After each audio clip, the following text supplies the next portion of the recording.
Honorables membres du Sénat, honorables sénatrices et sénateurs, chers collègues,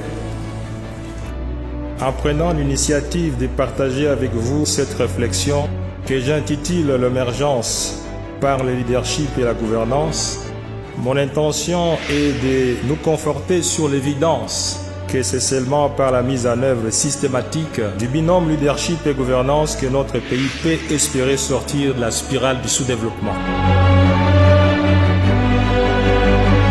Pays aux dimensions continentales, disposant de ressources immenses et diversifiées, faune, flore, terres arables, hydrographie, et que d'aucuns considèrent comme unique au monde, plus de la moitié des réserves mondiales du cobalt, 10% de celles du cuivre, 30% de celles du diamant et plus de 70% des réserves du coltan, un minerai qui entre dans la composition des produits de haute technologie tels que les ordinateurs et les téléphones portables.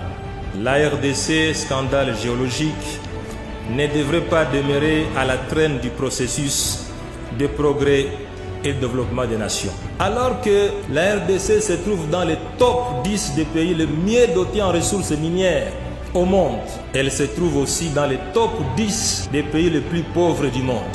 Nous fondons sur l'affirmation de Jacques Baudin, selon laquelle il n'y a de richesse que d'hommes.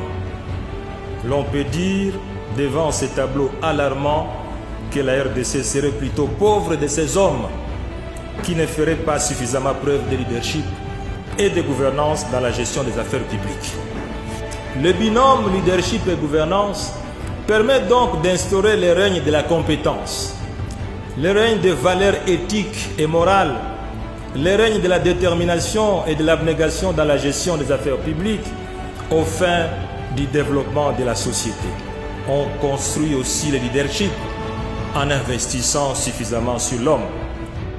Non, c'est une très bonne initiative. Je pense qu'il faut féliciter le collègue, l'honorable sénateur Matata Ponyo Mapon. Je pense que cette communication est importante.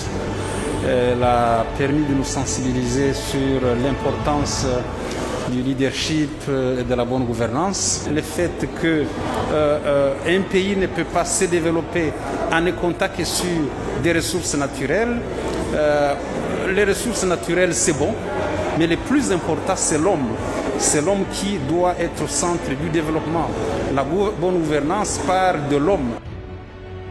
La compétence, la persévérance, le sacrifice, l'intégrité, le courage, le dévouement, la constance, l'ordre, la loyauté, l'autodiscipline, la discipline, la rigueur, l'esprit de décision, la constance et charisme constituent des qualités nécessaires à l'exercice de leadership.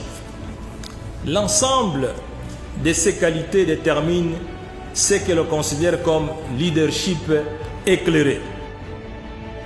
En tant que sénateur, j'ai voulu rappeler cela à l'ensemble des collègues sénateurs, mais à travers le Sénat, à l'ensemble de la RDC, pour dire que si nous ne prenons pas en compte les facteurs leadership, les facteurs gouvernance, on ne peut pas espérer se développer.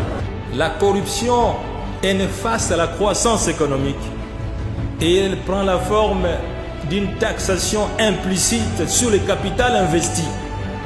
En effet, la corruption réduit la productivité et l'efficacité du capital.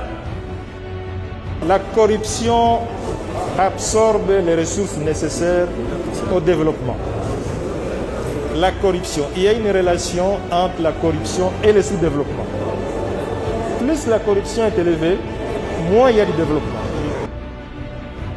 Honorables sénatrices et sénateurs, chers collègues, souvenons-nous que durant cette période 2010-2015, le pays a affiché des résultats économiques impressionnants au point qu'à partir de 2012, l'économie congolaise a été reconnue parmi les 10 économies les plus dynamiques au monde, avec des taux de croissance économique supérieurs à 7%, contre une moyenne de 3,5% en Afrique subsaharienne. Le pays a pu enregistrer aussi des taux d'inflation en deçà des objectifs arrêtés et les plus faibles de l'histoire de ce pays depuis l'indépendance.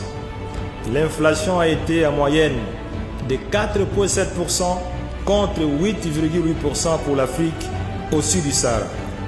Mais en 2015, le taux d'inflation annuel est même descendu à 0,8% pour l'ensemble de l'année. Le taux d'échange du franc congolais par rapport au dollar américain est resté au cours de cette période aux environs de 925 francs congolais les dollars pendant près de 5 ans, que d'aucuns se demandaient si la RDC avait basculé dans le régime d'échange fixe. Le franc congolais, à cause de sa légendaire stabilité, a même été utilisé à un certain moment comme monnaie refuge en Zambie et en Angola. Qui l'aurait cru? Les paramètres macroéconomiques étaient sensiblement améliorés lors de votre gouvernance. Vous pensez que c'était dû exactement à quoi?